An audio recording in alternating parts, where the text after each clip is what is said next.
नमस्ते। इस वीडियो में हम ये जानेंगे कि बोन कैंसर का स्टेजिंग कैसा होता है। How is bone cancer stage.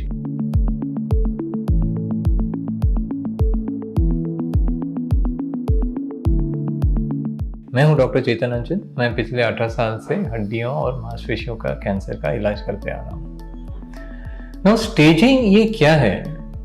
Diagnosis एक अलग चीज़ है और स्टेजिंग एक अलग इन्वेस्टिगेशन है, और ये कैंसर के वर्कअप में बहुत एक इम्पॉर्टेंट इन्वेस्टिगेशन है। स्टेजिंग से हम डिजीज बर्डन जान सकते हैं, मतलब बीमारी बॉडी में कितनी है, कहाँ पे है, कितनी फैली है या नहीं फैली है, जहाँ पे है वो कितनी बड़ी है और वहाँ पे कहाँ कहाँ तक गई है, ये जानते हैं। तो staging is a set of investigations to know the disease burden, मतलब बीमारी बॉडी में कितनी है। तो स्टेजिंग में स्पेशली ये मस्कुलोस्केलेटल कैंसर्स, मतलब हड्डियों का कैंसर या मसल्स के कैंसर में दो मेजर स्टेप्स हैं। एक तो है लोकल स्टेजिंग, मतलब जहाँ पे हमें प्राइमरी डिजीज या बीमारी जहाँ से शुरू हुई है उसका वो एरिया का डिटेल में स्टडी होता है, इसे कहते हैं लोकल स्टेजिंग। दूसरा स्टेजिंग जिसे बोलते हैं सिस्टमिक स्टेजिंग, इसमें ये बीमारी उस जगह से छोड़ के बॉडी में और कहाँ फैली है और कितनी फैली है ये जानते हैं। तो लोकल स्टेजिंग मतलब जहाँ पे बीमारी शुरू हुई है उस जगह का इन्वेस्टिगेशन है, जिसके लिए मोस्ट इम्पॉर्टेंट टेस्ट जो है वो एक है एक्सरे और दूसरा है अ गुड क्वालिटी एमआरआई में, एक्सरे में तो हम बीमारी क्या है ये शायद आइडेंटिफाई कर सकते हैं या समझ सकते हैं, लेकिन उसके जो लोकली वो कहाँ तक फैला है, कितना बड़ा है, किस पार्ट्स को इन्वॉल्व कर रहा है, बोन के कितना लेंथ को अफेक्ट कर रहा है, या बोन के आजू बाजू में जो जॉइंट है उसमें बीमारी फैला है या नहीं, आजू बाजू के जो खून के नलियां हैं या नर्व्स जो रहते हैं या मसल्स में कितना इन्वॉल्वमेंट है, ये सारा चीज़ जानने के लिए हमें एमआरआई लगता है। एमआरआई से हमें बहुत ही ज़्यादा डिटेल्ड इंफॉर्मेशन मिलता है बीमारी के बारे में, स्पेशली उसका साइज़ कितना है, हड्डी के अंदर कहाँ तक फैला है, हड्डी के बाहर कहाँ तक फैला है, ब्लड वेसल्स जो खून के नलियां हैं वो ट्यूमर से कितनी दूरी पे हैं, या ट्यूमर से लगे हुए हैं या ट्यूमर के अंदर है। इसी सेम वे में जो नर्व्स हैं वो ट्यूमर से कैसे रिलेटेड है, ट्यूमर से दूर से है या ट्यूमर के पास में है या ट्यूमर के अंदर फंसे हुए हैं, जॉइंट का कितना इन्वॉल्वमेंट है, ये सारा चीज़ जानकारी हमें एमआरआई से मिलता है। इससे फायदा क्या है?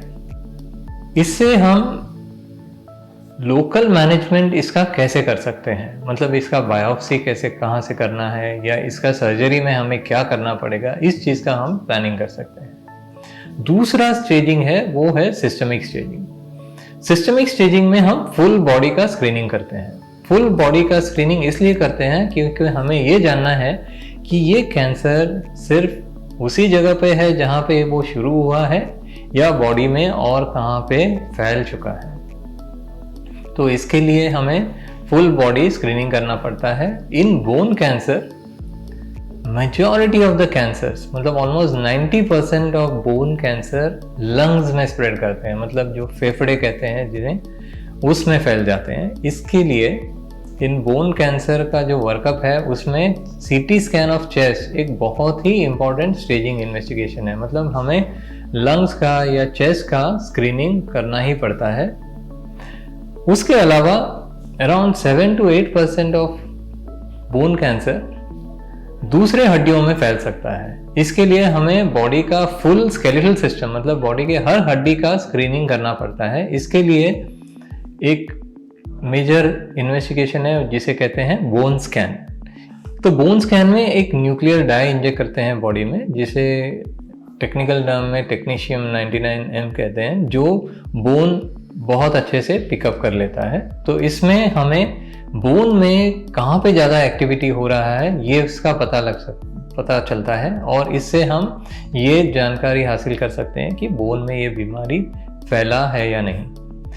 लेकिन आजकल रिवोल्यूशनरी इन्वेस्टिगेशन आया है जो आजकल हम उसका ज़्यादा यूज़ करते हैं, जिसे कहते हैं PET स्कैन या पेट स्कैन, पेट CT स्कैन। इनफैक्ट उसे अभी पेट CT स्कैन कहते हैं, जिसमें एक glucose labelled radio active die inject करते हैं, FDG कहते हैं जिसे, जो बॉडी में इंजेक्ट करते हैं, और जहाँ पे भी ज़्यादा मेटाबॉलिक एक्टिविटी होता है बॉडी में वहाँ पे उसका पिकअप होता है। और इसकी वजह से सिर्फ बोन में ही नहीं, बोन के अलावा और कोई ऑर्गन में भी ये बीमारी अगर फैली है तो उसका हम पता कर सकते हैं। तो bone scan, CT scan of chest और पेट CT स्कैन, ये सारे इन्वेस्टिगेशंस है सिस्टमिक स्टेजिंग के लिए, बॉडी में ये बीमारी और कहीं फैला है या नहीं ये जानने के लिए। समटाइम्स पेट स्कैन या बोन स्कैन या CT स्कैन में हमें एक एम्बिगुअस रिपोर्ट मिलता है, मतलब कंफर्म नहीं होता कि ये बीमारी फैला है या नहीं। कुछ तो एबनॉर्मल फाइंडिंग है but it is not very clear कि ये बीमारी ही है या कोई और चीज़ है। कभी कभी इन्फेक्शन या कोई और कंडीशन में भी पेट स्कैन या बोन स्कैन या CT स्कैन में हमें चेंजेस दिख सकते हैं। तो इसका मतलब ये नहीं है कि हर पेट स्कैन में अगर कोई फाइंडिंग हुआ तो ये बीमारी ही है, ये कैंसर ही है। सिमिलरली बोन स्कैन या CT स्कैन में भी अगर कोई फाइंडिंग दिखा, इसका मतलब ये नहीं है कि 100% ये बीमारी फैली हुई है। हमें उस इंफॉर्मेशन को भी बहुत अच्छे से, बहुत ही सेंसिवली स्टडी करना पड़ता है। अगर हमें डाउट है कि ये शायद कोई और चीज़ है, क्योंकि लंग्स में अगर इन्फेक्शन भी हो तो वो भी CT स्कैन में हमें कोई गांठ के जैसा दिख सकता है। बोन में अगर कोई फ्रैक्चर हुआ हो और वो जुड़ रहा हो, वो भी बोन स्कैन या पेट स्कैन में एक मेटास्टैटिक फोकस के जैसा दिख सकता है। तो इसके लिए पेशेंट का हिस्ट्री बहुत अच्छे से हम पूछते हैं कि पहले कभी आपको TB हुआ है या पहले कभी आपको फ्रैक्चर हुआ है, तो वो कोरिलेट करना पड़ता है। और जब भी कभी डाउट रहता है तो कोई भी एक जगह का जहाँ पे हमें एबनॉर्मलिटी दिखता है वहाँ का भी शायद और एक बायोप्सी करना पड़ सकता है, जिससे हम ये क्लियर कट कंफर्म कर सकते हैं कि ये बीमारी है या कुछ और है। ये सारा चीज करने की जरूरत क्या है? ये बहुत ही इम्पोर्टेंट इन्वेस्टिगेशन इसलिए है क्योंकि हमें इसमें इसका आगे जाके कैसे इलाज करना है उसका डिसीजन ले सकते हैं। तो प्राइमरीली जब हम शुरुआत करते हैं कोई भी कैंसर का ट्रीटमेंट में, तो हमें एक बहुत ही बड़ा डिसीजन ये लेना पड़ता है कि हम ट्रीटमेंट का जो हमारा इंटेंशन है वो क्यूरेटिव है या पैलिएटिव है। ये बहुत पहले ही डिसाइड करना पड़ता है।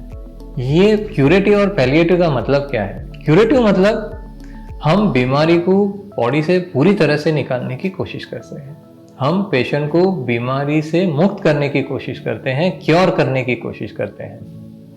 और पैलिएटिव मतलब जब बीमारी बहुत ज़्यादा तक फैली हुई है तो काफ़ी ऐसे सिचुएशन में बीमारी को पूरी तरह से निकालना मुमकिन नहीं है, पॉसिबल नहीं होता है, या कंडीशन ऐसा होता है कि हम बीमारी को पूरी तरह से ट्रीट नहीं कर सकते, तो तब हम पेशेंट को पैलिएटिव ट्रीटमेंट की तरफ लेते हैं।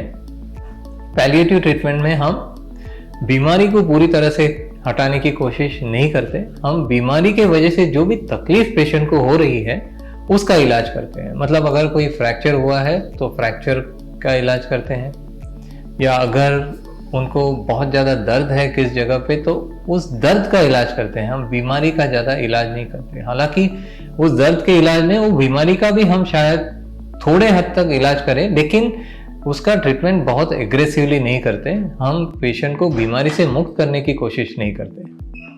तो ये बहुत बड़ा डिसीजन मेकिंग प्रोसेस है टू नो वेदर हम पेशेंट को क्यूरेटिव लाइन में ट्रीट कर रहे हैं या पैलिएटिव लाइन में ट्रीट कर रहे हैं। सो जब हम पैलिएटिव ट्रीटमेंट करते हैं तो हम पेशेंट का क्वालिटी ऑफ लाइफ इंप्रूव करने की कोशिश करते हैं। उनको जब तक वो जिएंगे तब तक उनको एक डिग्निफाइड लाइफ एंड एक पेन फ्री एग्जिस्टेंस और एक मोबाइल लाइफ, मतलब उनका मूवमेंट या एक्टिविटी, उसमें ज़्यादा से ज़्यादा फ्रीडम या इंडिपेंडेंस देने की कोशिश करते हैं। और एक चीज़ ये है कि अगर कोई स्कैन में हमें पता चला कि बीमारी फैली है, इसका मतलब ये नहीं है कि हर एक पेशेंट में जिसमें बीमारी थोड़ी भी फैली है तो क्योर नहीं हो सकता। That is absolutely wrong.